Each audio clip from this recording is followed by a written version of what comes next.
DSWD palalakasin ang psychosocial interventions para matugunan ang tumataas na bilang ng teenage pregnancy. Narito ang news scoop ni Ian Articona.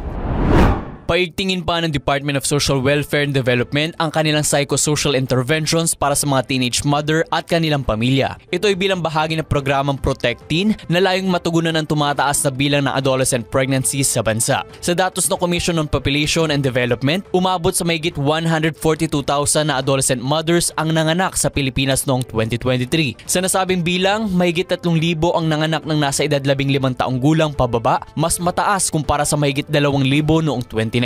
Dahil dito nababahalang komisyon sa nakakaalarmang pagtaas ng bilang ng mga batang ina na wala pang 15 taong gulang. Unang inilunsad ng DSWD ang pilot test ng Protect Teen sa Malaybalay, Bukidnon at Antipolo City mula 2022 hanggang 2023. At yan ang News Scoop. Ako si Ian Articona, nagbabalita ng tama, naglilingkod ng tama.